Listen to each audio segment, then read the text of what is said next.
Carl Paladino is the Republican candidate for governor here in the state of New York, whose comments about homosexuality have set off this firestorm. Mr. Paladino, welcome back. Good to see you. Thank you, man. If you were elected governor of New York, will you actively recruit gays to serve in key roles in your administration? Absolutely. Yeah, in which roles? Name it. Wherever their expertise might be, we'll put them in our government. And it doesn't matter that if those people talk about being openly gay, it doesn't matter whatsoever, even if they have been brainwashed into thinking that homosexuality is an equally valid or successful option. Now, that remark has to do with schooling children. My feelings on homosexuality are unequivocal. I have absolutely no problem with it whatsoever. My only reservation is marriage. That's the only reservation I have. I have a lot of homosexuals working in my organization. But you didn't say that you don't want children to be brainwashed into thinking that gay marriage is an equally valid or successful option. You said to be brainwashed into thinking that homosexuality is an equally valid or successful option. First of all, an option. Secondly, if it's not equally valid or successful, is it a stupid option? Is it a deviant option? What is it? It's a very, very, very difficult thing. The discrimination against homosexuals is horrible. It's terrible. I have a nephew and I have many workers, who suffer that. Did you talk to your nephew about that comment before you made it? And have you talked to him since about it? I have talked to him, What does he say? Does he think that he has been brainwashed into believing that homosexuality is an equally valid or successful option? I'm not talking about him being brainwashed. I'm talking about young children. Young children should not be exposed to that at a young age. They don't understand, and it's a very difficult thing. And exposing them to homosexuality, especially at a gay pride parade, and I don't know if you've ever been to one, but they wear these little Speedos and they grind against each other, and it's just a terrible thing. Let me take the brainwashing out of it for a second and use the second part of the quote, that homosexuality is an equally valid or successful option. One can only deduce from that comment that you do not think that the homosexual lifestyle is equal to the heterosexual lifestyle. It's a very, very ugly, experience for those that are discriminated against. It's terrible, and it shouldn't be. Our society should be more accepting but don't comments like this create that kind of discrimination? If the lifestyle is not equally valid or successful, then why shouldn't people treat homosexuals differently than they treat heterosexuals? You know, Matt, when I talk about issues such as this, I talk from my heart. And I expect that the press will properly interpret my remarks.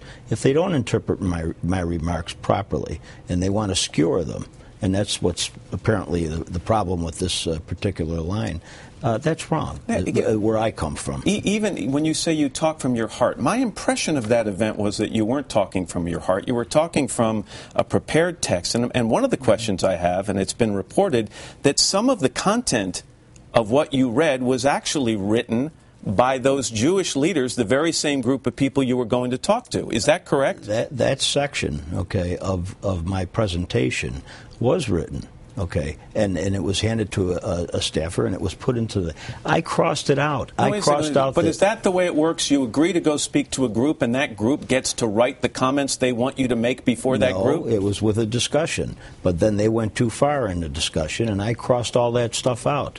The only part that I said is what you just quoted. At another part there, I don't know whether it was one of the leaders of the group you were talking to or one of your own staff members actually included a line that said homosexuality is, quote, dysfunctional, and you chose not to say that. I did not say that. But it's unacceptable. But was that written by a staff member, or was that written by the group members of the group you were talking to? I'm not quite sure where it came from. I don't know the people that wrote that, but I crossed it out in the car. I did not say it. And to repeat it is wrong.